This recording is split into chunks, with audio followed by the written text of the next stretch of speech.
Alléluia. Papa, to pambolio, to kumisimunene na yo. N'après-midi, alléluia, pété jalimo sang, tous ceux qui yoté, to lingai to zalana, pemate, merci pour ça, yakomata na lola. Na mama oyo yaba enseignement biblique, papa to tiki mama oyo, na maboko na yo. Papa, yonde o enseigner biso, yonde o lebele biso, dispose non Seigneur. Ngai motei na bana na yo nyonso oyo bakoyoka. Papa, fongo la biso, mato ya molimo, pete toyoka maloba na yo. Papa, libéré entendement ya moko na moko, pete maloba oyo, ekwe ya namabele kitoko, ete ebotambuma. Papa, nyonso yaka, pete pona kokanga bana na yo mato, ezala sans effet, loboko na yo, Seigneur, et débouché mato ya moko na moko, pona koyoka maloba oyo ezali ya yo. Merci Seigneur notre Dieu. Ete yo lingi ete toeba nini oye koya dans l'avenir. Yangonde toye liboso na yo. Ete yo lobela biso. Yonde ozala professeur na biso. N'après-midi alelo. Papa nyonso yaka iblokaka peuple na yo. Kangaka volonté abana yo ke bayo ka parole oyo te. Loboko na yo e brise yango e kwesa yango. Nyonso ezali ko confesser kombo na yo te. Mosi canabiso, au nom puissant de Jésus. Alléluia, papa, enseignement, au nom beaucoup na yo. Au nom soit koyoka, a comme un disciple, on a kola qui s'appelle Bamoninga, et peut-être yozali nzambe. Alléluia, moko Seigneur notre Dieu, à la disposer. Mais mon nom soit ezali ko confesser comme bonayote. Mosi canabiso, n'après-midi, alléluia. Au nom de Jésus, nous avons ainsi prié. Amen, amen, amen, amen, bien-aimé. Acclamons le Seigneur, et bien-aimé dont le Seigneur n'a pas suivi nos beautés, na kombo na Yesu Masia, Yesu de moto atininga ete, na lobela bino, na lakisa bino, maloba na nzambe, ngo ezali badon oyo nzambe achaka kati na bana batu, na pas suivi nos beautés, bisika nyonso bozwami, bien-aimé dont le Seigneur, ata ozali, kunana Amérique, en Europe, en Afrique, en Asie, partout. Bisika nyonso zami, ya mambote, ya mote Philippe, ezali mote Philippe azana micro, n'après-midi alelo, ete to solo la, makambo na nzambe, bien-aimé dans le Seigneur. Ozali, toye, ete na programme oyo, yaki tous les dimanches, à partir de 17h, heure ya Bruxelles, ezali pe heure ya Paris. Yangonde toko banda kolobela makambo na nzambe to banda koyana ba enseignement bien-aimé dans le Seigneur. Yango bien-aimé on a nini poete nzambe azali ko sendini azali koloba ete bana naye bazali détruit bana naye bazali ko kosama mingi bana naye bazali ko beba mingi on a nini poete parole ezalité connaissance ezalité. Bien-aimé dans le Seigneur, avant tout banda enseignement na biso alelo tikete na exhorté yo ete kozanga na yo koyeba liloba na nzambe yango nde ozali détruit yango nde ozomona ke maka mingi ezali kotambula malamu te yango nde tobandeli nano na verset wana ya Osée chapitre 4 verset 6 et le biboé. Bien-aimé dans le Seigneur. Osée chapitre 4, verset 6. Et cause à la verset dans l'histoire, il y a référence afin que tu évoques quelle est la volonté de Dieu. Zambe azolinge la viso nini, bien-aimé dans le Seigneur. Est-ce que vous avez la Bible na yo? Bien-aimé, nazali kosenga na yo. Et que vous avez la Bible na yo, na kaye na yo, na carnet na yo, na stylo na yo, okomaka. Peut-être ezali ba enseignement, yango nde na enseignement, mto fongolaka ba verset ebele, yango na ko fongola ba verset ebele, chaque fois ce que ozozongela ngo ezali étude biblique mbimba, ezali koyeba Bible mbimba. Mais na ba enseignement boye, zalaka na Bible ya papier, Bible ya ba papier, ba Bible électronique ezali penza malamte pour faire l'étude biblique. Osée chapitre 4 verset 6. Seigneur a le dit, mon peuple est détruit, peuple wana ezalio ezalinga. Mon peuple est détruit parce qu'il lui manque la connaissance. Puisque tu as rejeté la connaissance, je te rejetterai et tu seras dépouillé de mon sacerdoce. Puisque tu as oublié la loi de ton Dieu, j'oublierai aussi tes enfants. Bien-aimés dans le Seigneur, Zambe yemo comme toi le baki, peuple nae yo nanga. Tozali détruit par les diables, par les sorciers, par des maladies, par des problèmes. Il y a le lingue na le lingue. Et pourtant, elingi kolobake, Zambe alingi biso, alinga mona biso te, na ma situation otozanango. Situation wana oyo zanango wana, Zambe azolingela yo te ke donc oza na situation wana. Azolingela yo na situation meilleure. Yango azolobake, nyonso wana ezali faute na ngai Nzambe te, ezali faute ya bana na ngai bazangi boyebi. Prénom ke ozana 20 € na poche. Mais nandako eloko ya kolia eza te. Mais oyebi te ke ozana 20 €. Okozanga eloko ya kolia. Mpona nini ke mbongo eza te. Et pourtant, obosana 20 € moko na poche. Oyebi te ke 20 € eza na poche. Ozomona ko ozanga koyeba ndenge ezalaka. Mais soki ozana boye te tokola nzala te. Nazaki na 20 € moko. Nazaki na 50 € moko. Yango nde tokosala yango dépense. Bien aimé dans le Seigneur. Zoa poison, oyebi te ke eza poison. Omeli yango. Okokufa po ete oyebi. Mais soki oza na connaissance que non, oyo ezali poison, ça, non, je ne peux pas boire ça. Soki na meli na kokufa. Yango, balobi te ke peuple na ngai ezali kokufa po ete peuple na ngai ezobondela te. Non. Connaissance wana ni, il y a parole de Dieu. Connaissance wana ya Nzambe. Tokomona lisusu na verset oyo nazobakisa awa. Puisque tu as rejeté la connaissance, je te rejette aussi. Je te rejetterai aussi. Ozo rejeter connaissance. Pour tes tendances, pour les alliés mingi lelo, tu vas aller mettre un accent mingi na ba prière, na ba jeûne, mais vas aller kobosana la parole de Dieu. Bien aimé dans le Seigneur, ceux qui osent aller comme ça la bongo est la faute grave. D'abord la parole de Dieu et la prière ensuite. Alléluia. Comme tu as rejeté la connaissance, Zamba le vu que à rejeter yo. Tu seras dépouillé de mon sacerdoce, à cause dépouillé, sacerdoce n'a pas sa présence, sa gloire, sa main. Au comment on a été le beau qu'on a ensemble, quand on a vu, au comment on a été exaucement, il y a pas prière, il y a quand on a prière, milaï, va prier, belé, va gêne, ce qui va gêner, il m'a biso dans d'autres, c'est bima biso dans d'autres. Mais ma jeune, on a yon soana, hello, que ça dit. Pour l'année, tu as en connaissance, c'était. Tu évites identité na bisoté, tu évites Nzambe alingi, na Nzambe alingité. Puisque tu as oublié la loi de ton Dieu, le Seigneur a dit que j'oublierai aussi tes enfants.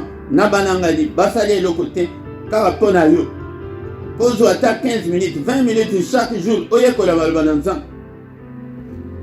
Oko, qu'est-ce que tu vas perdre? Tu ne vas rien perdre. Mais pona Internet, pona Facebook. Sans même se rendre compte. Aussi au sali 3 heures, 4 heures d'internet. Dans les réseaux sociaux. Mais Zoua à 45 minutes. 45 minutes, bon, tu 45 minutes d'enseignement. Oh, l'équipe milaï.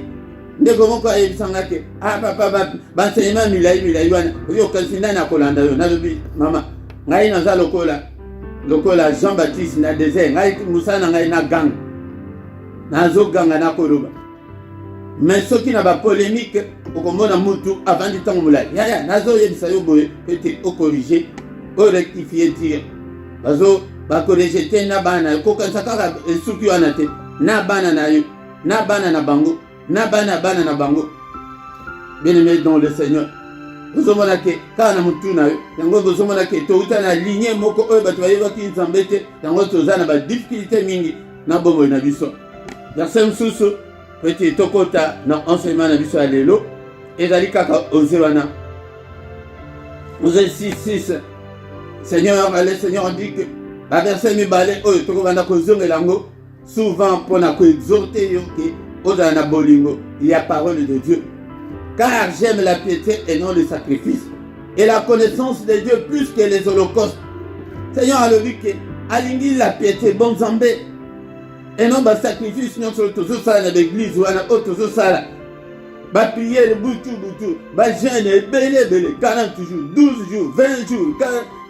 mais jusqu'où Ce n'est pas ça ce que Dieu fait. Bah sacrifice ou anayangote, bah dire, bah offrande. Non. La piété ezali bonzambe. Po batu mingi lelo bonzambe ezali kaka ya forme, ya libanda kaka. Mais le fond, et koloba que mutu tozo mona ye que mais nakati église, mais nakati nkoi.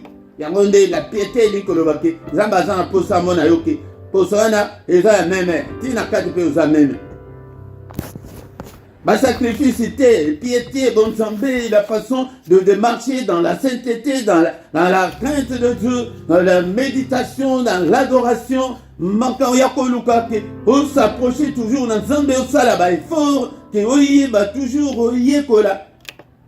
Et la connaissance de Dieu plus que des holocaustes koye ban Zambé, koye ban Zamba fonctionne à kandegeni. Nini on a koko sala que SPL ça est touché. Bien-aimé dans le Seigneur, alors qu'il a Josué Tango, non mon ami, Moïse a Koufi, a poni Josué que Yodem Toko remplacé Josué 1:8. Alléluia, beaucoup oyo, yaya, Biblia oyo, elongote na monoko na yo, eli koloba yekola, manyola yango, banda ko tambola, penza que na connaissance, pe na ko tsango na misala, peut-être bansusu bazaka na connaissance na théorie. Mais ce que côté na comportement, na caractère, na pas païen que tu vas l'équiller. Bien-aimé dans le Seigneur. Yango na nzamba azolinga bon nzambe, na connaissance ya nzambe. Bien-aimé dans le Seigneur. Yango de Esaïe introduction mais deux passages na ko banda ko rappeler bino yango que nzamba azomona ke ozo kufa makambula ezo simba te nzamba na yo azo regretter mais Philippe ozo comprendre te ponani. Yango jour oyo ko comprendre. Yango vous connaîtrez la vérité et la vérité vous affranchira. Si donc le Fils vous affranchit, vous serez réellement libre. Thème alléluia, bien-aimé dans le Seigneur, tokoye kola l'enlèvement de l'église. Bien-aimé, mamate ya ezali kote ya ma mingi. Mbamate ya pe ezote ya mapete mususu ezote ya ma ya lokuta ezali mais tokoluka ete tolobisa Biblia eloba enlèvement de l'église. Est-ce que eza biblique ou eza biblique te? Okoki kokutana na mutu bien aimé dans le Seigneur ayebiso que non jamais enlèvement ekosalema te. Bansusu bazoloba non soki mutu akufi esili nango. Bansusu bazoloba na basenyeman susu ona yokaka alobi ke non ndenge Saint-Esprit aya donc Jésus asa zonga na nzela ya molimo jamais akoya lisusu. Bansusu bazoloba ke non enlèvement ekosalema te tokotikala kokende na lola te. Voilà, il faut na préciser ezali soki bansusu zape mutu ya lingombana tu as témoin de Jéhovah que Seigneur aloba ke mabele ezali pona biso tokotikala na mabele yango nde tokoyekola yango na ba verset biblique mais tout na pe mutu wana alobi ke olakisa ngai verset oyo ke Nzambe a interdire biso ke tokoki jamais kokende na lola apesa yo pe verset wana bien-aimé dans le Seigneur na ba verset nyonso wana erroné tokoyeba koyekola à partir de la parole de Dieu toyeba ke tokoyekola enlèvement ezali nini basinyi nini ezali kolakisa enlèvement et puis tokozala enlever wapi tokokende wapi ekozala pona combien de temps ekozala ndenge nini yango nde ezali makambo oyo esengeli toyeba bansusu bazote yango mabe na bamususu kutu na baeglise lelo ezote ya mate bana nzambe bayebi te makambo nini oyo ekoya nsima na biso. Bien-aimé dans le Seigneur yango nde ezali thème oyo toye nango l'enlèvement de l'église. Matin oyo ye enseignement oyo ye po ete eréveille bana nzambe po ete église lelo ememi bana nzambe na distraction. Église lelo ezomema bato na distraction na bamate ya kaka ya bénédiction, mabate ya kaka ya délivrance, na ba matière kaka ya ba démon na ba milimo na ba lien mais ezali ko yebisa bato te danger nini oyo ezali liboso na biso nini oyo ezali liboso na biso nini oyo ekoya bien-aimé dans le Seigneur ntango ozali koyoka baenseignement oyo ezali po ete eréveiller esprit na yo ete oluka nzambe okangama na nzambe ezali très important. L'enlèvement de l'église, c'est un événement à venir.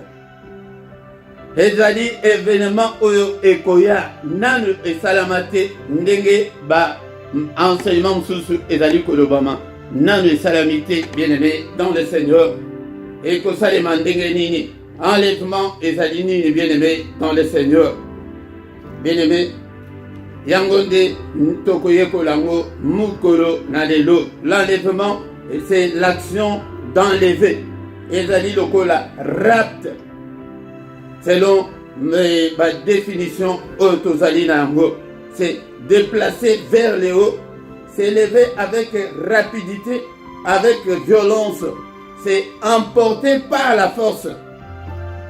Bien-aimé dans le Seigneur, yango nde éternami enlèvement yango. Mais est-ce que Esaïa solo penza ekosalema ou bien ekosalema te? Bien-aimé dans le Seigneur yango tokotanga nano Jean chapitre 16 verset 13 et le binini. Jean chapitre 16 verset 13 et le Bible. Quand le consolateur sera venu, l'esprit de vérité, il vous conduira dans toute la vérité, car il ne parlera pas de lui-même, mais il dira tout ce qu'il aura entendu et vous annoncera les choses à venir. Il va nous annoncer les choses à venir. Yangonde, rôle ya Saint-Esprit, rôle ya makambo esengeli toyeba, kotokoki kosambela te kaka. To kangami kaka na mabala, na vie bonga, na basante malamu, sans que tozanga koyeba des choses à venir. Les choses à venir ezali. Et là, parmi les choses à venir, la chose la plus importante, c'est l'avènement de notre Seigneur. Yangonde et Bengami, enlèvement. Koya ya Yesu. Les choses à venir, bien aimés dans le Seigneur. Yangonde, verset Oyo, Esunga Poye Bakeno, le Saint-Esprit a attesté biso makambo e koya sima. Et Zalina makambo e koya sima. Ok, l'Église aujourd'hui a failli à sa mission. Côté église lelo ezali kolakisa batute makambo o ekoya et pourtant ezali un danger. Ezali un danger peut-être ezali commettre vie à venir ya batu en danger que baye bateke makambo ni eko comme la mango na mikolo o ekoya. Bien-aimé dans le Seigneur. Et yango anape soki ke ezalaki pona yango te toko sambela pona nini. Toko sambela pona nini. Verset mususu Tokotanga nano, Apocalypse, chapitre 1, verset 1. Il est le binene, la Bible là yo. Alors maintenant malembe, parce qu'on met rapport sur que Mazolba mbang. Apocalypse, ou bien révélation. La révélation de Jésus-Christ que Dieu lui a donné pour montrer à ses serviteurs les choses qui doivent arriver bientôt. Et qu'il a fait connaître par l'envoi de son ange à son serviteur Jean. Bien-aimé, ezali révélation. Makambo ezolo bela mingi. Koya ya Yesu, etanga mukanda oyo, ya Apocalypse oyo. Que Seigneur a lakisi yango epai na Jean. Pwete ndenge batikali, il fallait baye bakeno, makambo nini oyo koya sima. Yango ndeko nanga, il faut oyeba, toyeba makambo nini oyo koya sima. Ezali koya. Yangonde makambo na yelio lelo enlèvement de l'église. Ateuzo le belango que ezali makambo ekoya na epete na enseigner yo na kebisa yo que ces choses là selon Apocalypse 1 verset 1 que les choses qui doivent arriver bientôt. Quand on parle de bientôt, cela veut dire que Kalaté dans un avenir proche. Ezali ya mosika lisusu te ndekolanga na ye pwete nalansa esprit na no pwete ezote ya mate penza bazolobela yango te na baeglise oyo bazote yango na lolenge ekoki te, bien-aimé dans le Seigneur. Yango de makambo oyo ezali koya kala mingi te, lamuka na pongi. Est-ce que Seigneur liye moko, est-ce que alobelaki makambo wana? Oui, alobelaki yango de tozali kotanga na mukanda ya Jean chapitre 14 verset 1 tina 3 toko sauter tokende na verset 6. Jean chapitre 14 Tobanda verset 1 tina 3 to sauter tokende na 6. Que votre cœur ne se trouble point. Croyez en Dieu, croyez en moi. Il y a plusieurs demeures dans la maison de mon Père. Si cela n'était pas, je vous l'aurais dit. Je vais vous préparer une place. Et lorsque je m'en serai allé et que je vous aurai préparé une place, je reviendrai et je vous prendrai avec moi, afin que là où je suis, vous y soyez aussi.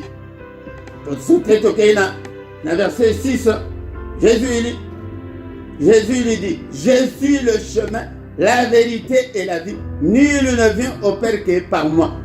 Ah, Seigneur, azali ko rassurer baye kolinaye kona kolakisa ke il y a l'enlèvement à la Bible que mumite manabizino emitungisa te mimba makambo yo bandeko nakoya ko salango na page Facebook nangai pour les noms les galaphones nako komango en détail en français ko ete esunga pe batum susu yangonde na page nangai Facebook soki na komi yango nako yebisa bino ke na komango na détail ke okoki kobanda kotanga yango ata ondenge ozoyoka boye zongelango mbarebele parce que c'est pour ton avenir, c'est pour ta vie, c'est pour ton âme.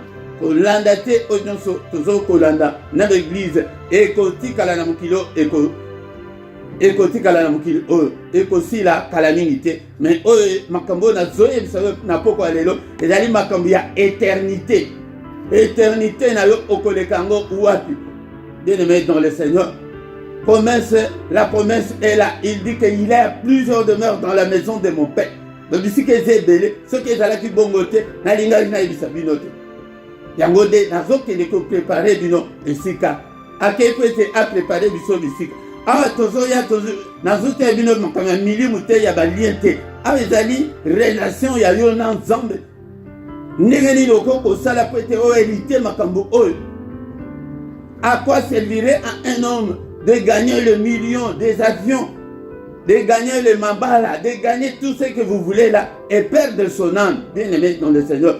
Nana ye côté yo, makambo ya éternité na yo, makambo ya salut ya âme na yo. Alors que nazo kene. Soki ka na bongisi place nazo zonga.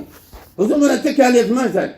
Alors que nazo zonga. Si on va verser le lundi, tokoye kola akozonga ndengeli. Est-ce que makolo na akolia sous na mukilo po ya kozoliso tokende po alobi que je viendrai, je vous prendrai avec moi afin que là où je suis, vous y soyez aussi. Avant d'accord, ndako ya zatana eza na lol. Et ça va faire témoin de Jéhovah et les allées invitation to kende. Yé moko mto a promettre biso te. To souhaiter na biso ngote mais yé moko mto et ça le ko mto organiser fête. Après singa invitation yé moko mkolo fête mto apesi na kete ke ndengo zo sala fête benganga non mkolo fête Philippe na tindelo invitation ou bien Nathalie boy na boîte aux lettres na mon invitation en boya te boye bisa bango batu ya témoin de Jéhovah yango nde awa tozo yekola pe to détruire pe ba fausse doctrine ba faux enseignement. Alors dit que place onga na kozala bino pe bokozala mais pour to que les places ya azali toko sala ndengeni. Alors dit que je suis le chemin, la vérité et la vie. Nul ne vient au Père que par moi. Yango soki kozaka na quatre églises, soki ozaka kati na Yesu te, moi o hérité makambo yo ezate. Ndimela na Yesu. Yango to na ibandeli to lobaki que comment pour te tokende bien aimé dans le Seigneur, il faut ndimela na Yesu. Ozala na ADN spirituel ya Jésus. Était au kota. Et oh ezali makambo ya éternité bien aimé dans le Seigneur. Ezali makambo ya salut ya amna yo. Makambo 90 ans, 80 ans autres anango sur la terre eza muke mais éternité ezali ya libela la libela. Pour ceux qui ont raté ango okende kolekisa éternité na yo na difelo na place oyo bapesi punition na diable. Yo mutu okende kozwa punition ndenge moko na diable. Bien aimé, la mouka, makanisi na yo et la mouka. Le seul chemin, c'est Jésus. Le chemin moussou c'est athée. Formule moussou c'est athée. Bouddha te, Mahomet te, Djangenda te. Mabala na yo wana pété. Église na binote. Longo la paix. Obsession na kate église. Au moment on dirait église na binonde et l'équipe kutu na Jésus. Pasteur na bino kutu, on dirait kutu. Et à l'équipe Jésus. Non. Bien aimé, dans le Seigneur, n'a pas collection Jésus. Il y a des gens qui chemin. Et n'a pas quoi aller là. Et aux autres décisions, il y a collant de Jésus. Et il y a quoi la malheureuse ensemble. Il y a quoi la malheureuse ensemble, bien aimé, dans le Seigneur. Il y a un des tina o aïe qui pour la quoi qu'on fait la biso. Bien aimé, dans le Seigneur, mission de Jésus. Et là qui était dans le moto asumukaki, moto azangaki la gloire de Dieu. Moto Seigneur abenganaye. Yango mutu azaki isusu na droite na présence ya Seigneur. Mutu azalaki isusu héritier te ya Nzambe. Yango le Seigneur aye ko sopa makila na ye pour être bisoto hérité makambo oyo. Yango tozo tanga susu Romains chapitre 3 verset 23. Bien-aimé, bon enseignement, ezakala verset belé zala na place ya kokoma mais tozali pe na temps moderne. Bien-aimé dans le Seigneur. Okoki kolandelango sima ozokoma ba verset na yo malembe balembe. Romains 3 verset 23 et le biboye bien-aimé dans le Seigneur. Car tous ont péché et sont privés de la gloire de Dieu. Yango tant que muto asumuki tant azalaki privé de la gloire de Dieu. Il fallait la rédemption, il fallait le sang de Christ pour réparer yango bien-aimé dans le Seigneur. Yango de tango obiso tozali yango de ebengami tant ya grâce. Bien-aimé, enlèvement siko ekosalema pan. Tango ya grâce ekosila, yangonde enlèvement ekosalema. Mais tango ya grâce ekosila kan, mutu moko a évité de konanga, yangonde nous devons être toujours prêts. Soyons toujours prêts. Soyons toujours prêts de konanga. Soyons toujours prêts de konanga. Yangonde tango ya grâce okesili, yangonde Seigneur akoya. Bien-aimé dans le Seigneur, ezali Saint-Esprit de Moutou a quoi enlever église na ye tango temps de la fin et kosalema. Yango tango a quoi enlever église, yango de makamodion ceci, yango tozali koyekola. C'est un événement de la fin de temps. Les temps de grâce et tous les chrétiens vivants et avec les chrétiens ressuscités seront tous ensemble en un clin d'œil sur les nuées à la rencontre du Seigneur dans les airs. Résumé Yangwana.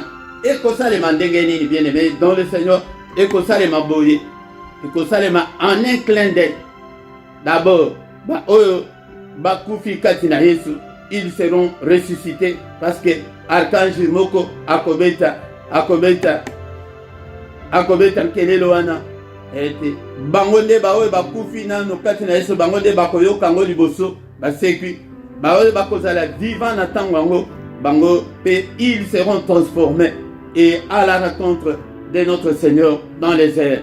Appui nango nada verset biblique yango tozali kotanga 1 Thessaloniciens chapitre 4 verset 13 à 18 bien-aimé dans les Seigneurs ils arrivent à verset OK il faut convaincre ba oyo bazali kondimate. La verset yango à l'appui. 1 Thessaloniciens chapitre 4. Luka pe tangonga pe nazali ko Luka. Nous ne voulons pas, frères, que vous soyez dans l'ignorance au sujet de ceux qui dorment, afin que vous vous affligez pas comme les autres qui n'ont pas d'espérance. De kolanga ezali po ete bomi tungisa te botikala na ignorance na makambo o ekoya te ya makambo ezali koya bolinga te eza ndenge wana ekosalema ese komama ezali ndenge wana bozanga espérance te. Verset 14 dans 1 Thessaloniciens chapitre 4 et c'est dans verset 14. Car si nous croyons que Jésus est mort et qu'il est ressuscité, croyons aussi que Dieu ramènera par Jésus et avec lui ceux qui sont morts. Et voici en effet ce que nous vous déclarons d'après la parole du Seigneur. Ça c'est la parole, d'après la parole du Seigneur. Nous les vivons. Restez pour l'avènement du Seigneur. nous ne dévancerons pas ceux qui sont morts. Toko biso ba oyo bakozala na bongo na ntango yango tokolekana no liboso te. Ba oyo bakufi. Car le Seigneur lui-même a un signal donné à la voix d'un archange, au son de la trompette de Dieu, descendra du ciel. Yemoko, Seigneur Jésus. Yemoko. Tango archange wana akobeta trompette wana. Bien-aimé dans le Seigneur, Seigneur Yemoko akokita. D'abord, les morts en Christ ressusciteront. Premièrement, verset 17. Ensuite, nous les vivants qui serons restés, nous serons tous ensemble enlevés. Dans vos déplaces, je veux batunio. Oh la Kisimango, 1 Thessalonique, chapitre 4, verset 17. Le verbe enlever est là. L'effet d'enlever, c'est ça, l'enlèvement. Avec eux dans les nuées. Makolonaye konyatasusu namkili ote. À la rencontre du Seigneur dans les airs. Et ainsi nous serons toujours avec lui. Verset 18. Consolez-vous donc les uns les autres par ces paroles. Yangonde na yeko consoler yo na parole oyo. Na poko alelo ndekolanga. Jésus akoya makolonaye et konyatasusu namabelete. Il sera dans les nuées, dans les airs. Yangonde nous bisonde siko tokolongo okolongo ndengeni na nzoto ya sika oyo bakopesa biso po ete tokende kokanga manai cet esprit nde mutu akomema biso kuna bien-aimé dans le Seigneur. Yango bien-aimé dans le Seigneur, verset ezali ebele oyo ezali ko attester yango, mais vraiment d'inviter avec le temps si tokoki kosilisa yango tozotanga susu. Philippiens chapitre 3 verset 29-21.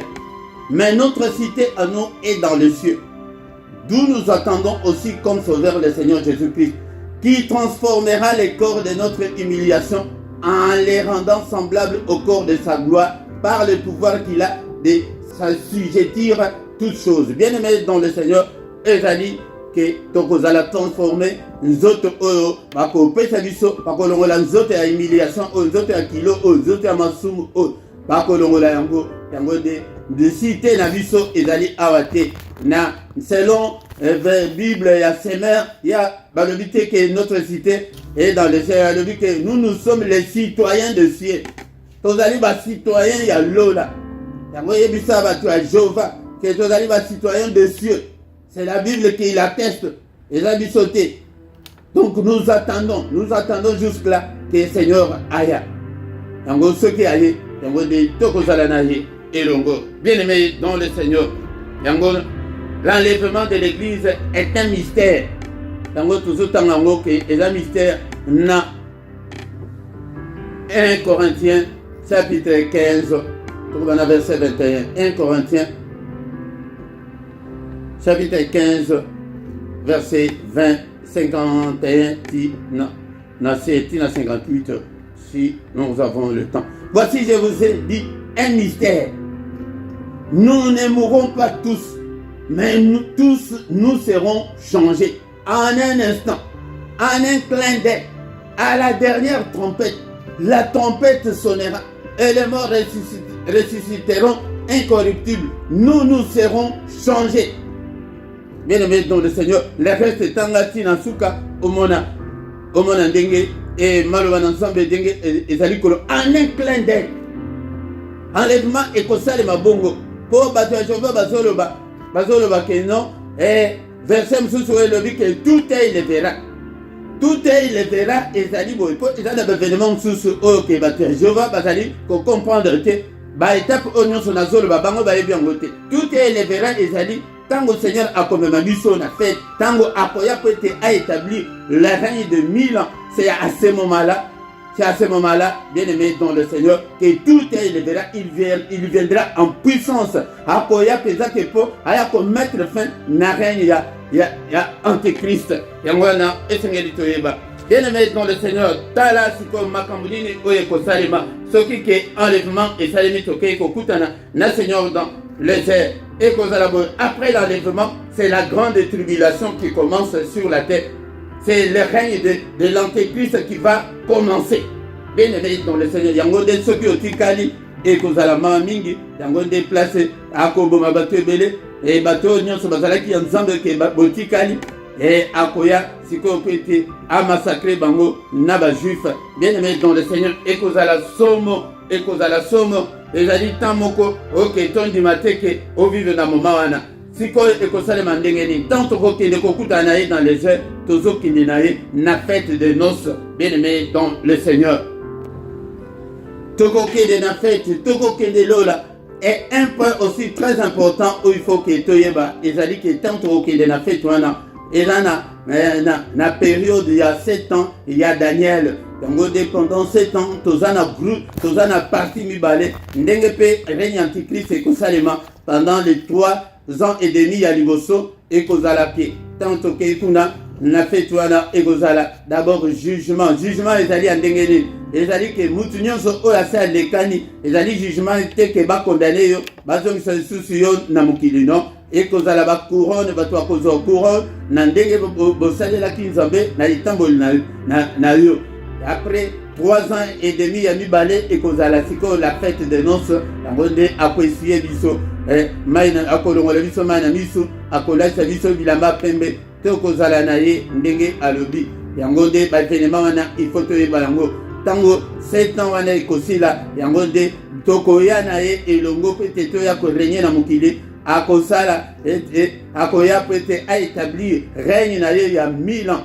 C'est à ce moment-là que dans le tokoya na ye na ba ange puissant ba tokozala na ngambu na bango yango sepele ozala côté kuna bien aimé dans le Seigneur yango tango akoya po ete aétablir règne na ye ya 1000 ans bandeko na biso nyonso batikala na mokili diable akotikala ko décapiter bango bakotikala ko kata bango mitu sikoyo tango akoya akosekisa nanu bango nde bakoya korejoindre biso na tango oyo biso tozouta lola tosi tozwi basalaire na biso tosi tokomi na ye tosi tomoni ye totuni ye deja mituna ebele yango sikoyo tango tozoya po ete bapesa yo soki province nini yo mpe obanda kodirige okoma soki gouverneur okoma soki na yango nde bafrere na biso oyo baza bempidike lelo bafrere na biso oyo bake kokota na occultisme lelo mokolo wana bakoboya occultisme wana bakoboya masumu wana mais Saint-Esprit aza lisusu te biso na lola yango nde mokili etikali ke c'est le diable qui règne mais pour l'instant diable akoki korégner te parce que le Saint-Esprit est là. Le Saint-Esprit yende mutu azokomande azali ke kopesa mitindo ke okoki kosala bote okoki kotouche bango te to yende mutu azobengela biso protection oyo toza nango lelo. Bien aimé dans le Seigneur, tant que vous allez koyoka makambo te bakotikala kodécapite okokufa liwa normalité et kozala liwa ya ke bakata yo bakokata yo tango susu ndambu yango nde tango sikoyo biso tozoya na Christ po ete toya korégner yango nde bino boyo botikali boyo bozalaka lokolo na kati lokolo libanda yango nde bokosekwa bosekwi po ete boya korejoindre biso yango nde tango wana akoya na puissance na ye avant aya po ete aya komettre fin na règne ya antichrist akozala na posa ya bana na ye bino bana na ye ya mutu makasi oyo boyokaka te bateti baimpoli bayo nyonso ya makambo mabe boyo botikala ke batikali kodécapite bino makila na bino nde mutu ekosauve bino po ete boyokaki nzambe te yango nde ntango bokoya boye kosangana na biso tokei korégner na nkolo dans les airs. Je sais que je m'explique tout à fait bien. Ndeko langa mutu nyonso zana na ba question poser ba question na yo na place ya ba commentaire et s'occuper ozana posa et obenga ba nanse na rubrique o ya description tozali kotia ba coordonnées na biso nyonso po ete otuna soki osoyoka enseignement autrement otuna ete to éclaircir yo yango nde en bref makambo ekosalema bongo na fête wana de l'agneau épreuve nango ezali na Apocalypse 19 verset 9 et l'ange me dit écrit heureux ceux qui sont appelés au festin des noces de l'agneau. Et il me dit, ces paroles sont les véritables paroles de Dieu. Et ça dit paroles incontestables. Moutouako contesté yangote. Et que bazali appelé na ezali ba oyo bakokende siko na enlèvement. Bato oyo bakokende na enlèvement bango nde bato bazali kokende na fête wana des noces de l'agneau. Et oyebi ba gâteau nini eza kuna, oyebi kolia eza ya ndenge nini kuna. D'abord nzoto lisusu te tokozala na nzoto ya sika ifo ndima oluka makambo oyeba yango. Nazali kozongela yango mwa moke po ete ezali motuna oyo ezali kotunama mingi, ezali mpe makambo oyo bato mingi bayebi te.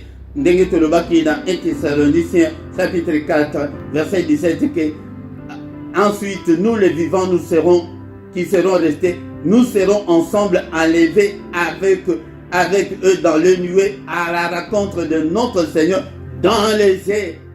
Ainsi nous serons toujours avec le Seigneur. Nous serons toujours avec le Seigneur. Donc ceux qui kaka toke kokuta na le biko na yo yango mobimba yango wana benebe dans le Seigneur na zongeli na momuke c'est ma personne na poite bana nzambe bo comprendre malam ezali makambo ekoya mais oyo ke ezali côté ya maté ezali koloba maté na kate église benebe dans le Seigneur ou bien au ratango au tikali na règne antéchrist ou bien au kei na fête nankolo ye moko muto abengi biso bato oyo bazoboya soki boboyi kokende eloba motei moko ke ata lolango soki ke nzambe alobi lelo keno mutu nyonso condition eza lisusu te boya bokota okomona bato mosusu baboyi ke ngai na kokende te mawa mingi mpona mutu. Point mususu oyo nalingaki na souligner lisusu à ne pas confondre l'enlèvement de l'église et la fin du monde. La fin du monde ezali mosika ezali nano awa te ba événement ekoleka nano ebele d'abord l'avènement de Christ koya nano ya Christ yango ekomettre fin Nathan ya grâce et puis règne antichrist et puis Christ na ba oyo ya ye na kati ya fête de noces pendant le 7 années sabbatique il y a Daniel yango nde ba étape oyo ezali koleka et enfin ezali tango fête ekosila tango siko période ya Antéchrist ekosila na kati ya mokili bakoya bako pendant le règne de 1000 ans Seigneur akokanga ye akotia ye na prison pendant 1000 ans monde ekovivre sans Satan ndenge monde vivre et pendant 7 ans sans Dieu et monde siko ekoya ko vivre sans Satan pendant 1000 ans avec Christ yango nde ezali ba événement oyo Seigneur ete bana nzambe boyeba soki siko 1000 ans esili c'est à ce moment-là que le jugement dernier va commencer. C'est à ce moment-là, après le jugement dernier, que Satan sera condamné et jeté dans le lac de feu et de soufre. Bien aimé dans le Seigneur. Et d'aller makambo, Seigneur Toeba. Point mususu na lingi na lobela susu kwete toeba kwete tozomona ona lotaki ona kedeki na enfer na enfer jusque là Seigneur abombango mutu moko yebi place enfer les athées mutu moko nano akoti na enfer te ti ndenge tozoloba na bino ti na pokwa oybo tangu siko tangu ya règne wana ya antéchrist ekosila les faux prophètes na l'antéchrist bango nde bato ya liboso bakokende na enfer moni ona na kendeki ona keko mona mobutu na enfer na mona kikingandi na enfer lokuta mutu moko nano akoti na enfer te ezali ba point oke ne sengela ki ete na lobela bilo bana nzambe haleluya me bilembo nini okoyeba ke non et makambo oyo ekomi pembeni ndeko na ngai nazomona miniti na ngai ezali kokende mingi mais toyekola toyoka maloba na nzambe tozolekisa batemps mingi na bafutilité mais makambo ekoya oyo ezali koya nsima na biso esengeli bino bana nzambe boyeba yango ezali très important bakendeki kotuna ye mais Seigneur yebisa biso signe ya avènement na yo ekozala ndenge nini tozokende na Matthieu 24 baversion mosusu bino moko botanga yango ndeko na ngai yango nde nalingi ete kokebisa bana nzambe ete biso Seigneur apesi biso donc ya koenseigner et enseigner bana nzambe. Matthieu 24 commandant verset 3. Il s'assit sur la montagne des Oliviers et les disciples vinrent en particulier lui faire cette question. Dis-nous, quand cela arrivera-t-il et quel sera le signe de ton avènement et de la fin du monde? Il y a l'avènement et la fin du monde. L'avènement est ali koya wana l'enlèvement. Il y a deux choses ici. L'avènement, il y a Christ et Ali, c'est l'enlèvement de l'église. Tant qu'on a prêté à élu naïe. Yango église etikali na musala ya ko préparer bato pour l'avènement de Christ. et non pour la délivrance, et non pour la bénédiction. Le rôle de l'église, bien sûr, dans la pauvreté, mais en même temps, vous allez veiller pour l'avènement. C'est pour le salut de ton âme. C'est pour le salut de ton âme. Attention, attention. Jésus leur répondit que personne ne vous séduise. Bien aimé, dans le Seigneur, verset 36, je pense, oui. Verset 36. Pour ce qui est du jour et de l'heure, personne n'est laissé, ni les anges de cieux, ni les fils, mais le Père seul.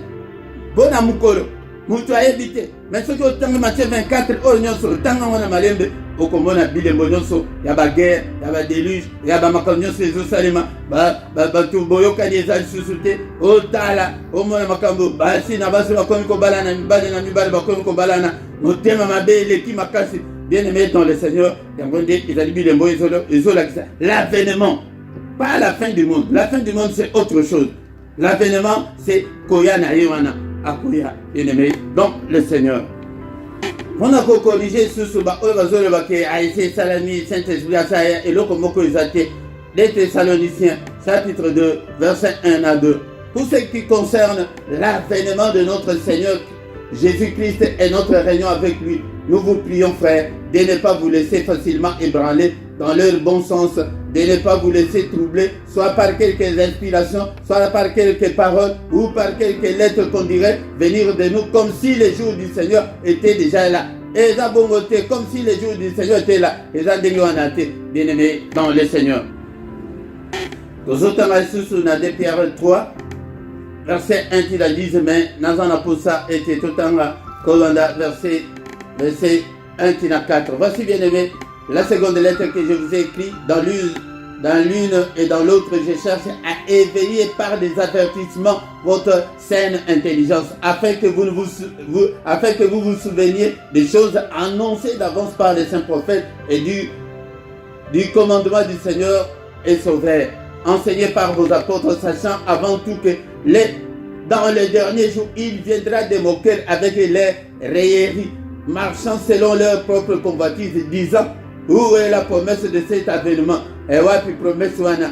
Et banda baloba, car depuis que nos pères sont morts, tout demeure comme de le commencement de la création. Bako banda ko sekango, bien aimé dans le Seigneur, yangote biso tokoki kozala, lokola bangote, il faut que l'avènement là, ezali sur Seigneur Yemoko mutu attesta yango. Bien aimé, pour la kosilisa, tozali kotanga susu malobana nzambe. Bien aimé, totangi susu Hébreux chapitre 6 verset 10 et le biboye. Kobanga tete kolanga, car Dieu n'est pas injuste pour oublier votre travail et l'amour que vous avez montré pour son nom, ayant rendu et rendant encore des services au sein. Kobanga te nzambe azali mutute abosana bola munyonso sainteté ozali ko s'efforcer otambula wana akobosana yo te dekolanga akomema yo dans les airs. Est-ce que ozana Saint-Esprit katina yo? Saint-Esprit yende mutu akomema batina lola. Ozana yesu abanda katina yo. Yaya ozotambula malamu kobanga te ndekolanga yango nde toye na verset oyo mpona kosilisa tozana bango misato ya mibale ezali tokotanga susu namukala 1 Corinthiens chapitre 15 verset 58. 1 Corinthiens chapitre 15 verset 58. Soki totangi yango totangi ya suka ete tosilisa mukolo ya lelo bien aimé dans le Seigneur. Même mituna na bino na zozelango et place ou bien au comprendre malamu te na zozelango ou bien na ba moyen na biso ya communication ou bien otuni yango na place ya mituna dans bas commentaire. Ainsi, mes frères bien-aimés, 1 Corinthiens chapitre 15, verset 58. Ainsi, mes bien-aimés, mes frères bien-aimés, soyez fermes, inébranlables, travaillant de mieux en mieux à l'œuvre du Seigneur, sachant que votre travail ne sera pas vain dans le Seigneur. Bien-aimés dans le Seigneur, on va dire conclure que l'enlèvement est la sûr et certain. Babebisa enseignement bate yango batute batu bayeba te boyeba te ekosalema mais naye po ete koyeba yango ntango ozoyoka boye tayeya mpe mutu mosusu po ete Seigneur abengi biso po ete tozala badisciple yaya matin yokango bambale belé au comprendre très bien. Okay? Soyez fermes, inébranlables, travaillez de mieux en mieux. Ata makambo zoluka nano simbite yaya otozo zelande ya munene koleka. Yako kende kokuta nankolo dans les heures. Yako kende kokuta nankolo dans les heures. Yangonde enlèvement otoyekolo belalelo. Makolo na yeko nyatana sete a un signal donné. La voix archange, trompette et kobeta. Le Seigneur lui-même descendra. Il viendra pour nous accueillir dans les airs. Cet esprit a le but que Talabawe va koufi na sekisi bango. Talabawe va salaki na bongo. Tala na transformé bango. Bango le Seigneur. Tomemani, tokeisi ko na salo ya fête et annonce wana. Pendant 7 ans sabbatiques, il y a Daniel, bien-aimé dans le Seigneur. Ça travaillait de mieux en mieux. Bongisa, ozobona ke place au réseau simbate, ozobongisa. Verset à Soukandenga Tolobi, et la dit Philippiens chapitre 4, verset 1, et le binini. Philippiens chapitre 4, verset 1, quand tu commuana, tu communa souka, yaya, makamboyo, qu'on s'est limité karateke, on dirait que vie, on dirait ici, ana mokilo, non, bien-aimé dans le Seigneur. Philippiens chapitre 4, verset 1, et le boni. C'est pourquoi, mes bien-aimés et très chers frères, vous qui êtes ma joie et ma couronne, demeurez ainsi fermes dans le Seigneur, mes bien-aimés. Soyons fermes, soyons inébranlables, koningalate, marche de mieux en mieux à servir ces dieux. Alléluia, Seigneur, ton pambolio, napokwa lelo, et le moula banana, soyez prêtés, soyez kola. Qu'est-ce que l'enlèvement de l'église, toke de kokuta na nayo na mapata. Avant ngai na côté de ma pete na tuna yo mituna ebele. Et de kolanga la Bible nous dit que nous les verrons tel qu'il est. Les autres sambela na molimo, mais ces jours-là nous les verrons. Et donc ande azalakande bo, pete ba kopesa biso mission susu, ba kopesa biso nzoto susu. Nous serons transformés, nous serons changés. Bien-aimé, dans le Seigneur, Togo Kende na Lola, Togo Kende. Alléluia. Merci Seigneur notre Dieu. Alléluia. Au nom puissant de Jésus, Pambola programme Kombolango, parole de vie. Yango de Kolanga positive makambo, que ça ira, ça va aller. Tant aux autres canaux makambo, et ça va aller. Émission Oya, parole de vie, Seigneur, Toyoki, parole Nayo. Après, Bandako, ça me service dimanche, Toyoka, enseignement, Tokoyana, enseignement, et il y a saine doctrine, Tokoyana, enseignement, je à ma bien tenir à l'église, afin que tu rectifies et bâtir, au nom puissant de Jésus, nous avons ainsi prié. Amen, amen, amen, amen, bien-aimé, dans le Seigneur, Tokomi Nasuka, il y a un des programmes de Bisso, et ça dit tous les dimanches, Kovanda, 17h. Si na place ok enseignement et aussi là mais sous cadabiso 18h toko banda ko kende au-delà il y a 18h yangonde bien-aimé dans le Seigneur c'est pour ton bien parce que Zambé azana pour ça à mon attaque aux ana situation médiocre aux anangoana mais azana pour ça à mon ayoke vie na yo et que s'améliorer na connaissance il y a parole de Dieu c'est Dieu lui-même yangonde ko zalana pour ça na yakoyekola yakoluka maka na Nzambe azana posa ya piété na bon Nzambe na yo na connaissance ya Nzambe yango de azana ngo posa na ba sacrifice bien-aimé dans le Seigneur toya bisa pe baninga msusu to like soki ke obanda kina no like ki like partager tant tout na sima partager tinde la paix d'enseignement et pas moninga msusu to koya na enseignement ya ba saine doctrine. Comment est-ce que Seigneur a yaki na mukili on a une mission na ye toko ye ko la makamdion swana yango de ko ite na ba église ba zola ka biso kala milimu ka mais tozana pour ça bato bayeba ko ite toza pe na ba débutant ba o ba yebi makambo Nzambe il faut bayeba que doctrine chrétienne et ça ka ndenge nini tant que bien na bien-aimé dans le Seigneur toko bina suka toko tani susu dimanche prochain à même heure na chaîne Nabino et LRDC TV1 yangonde eza lien mobimba soki otindeli mpe mutu akoyeba ko se connecter beau s'abonner beau partager bien-aimé dans le Seigneur yangonde tokuta lisusu mokolo ya dimanche prochain nangonga 17h heure ya Bruxelles RP ya Paris 16h heure ya bandeko kuna na Londres mais kuna na Canada, na États-Unis, na évité ce qui va air na bino et nous allons ndenge nini. Amen, amen, amen, amen.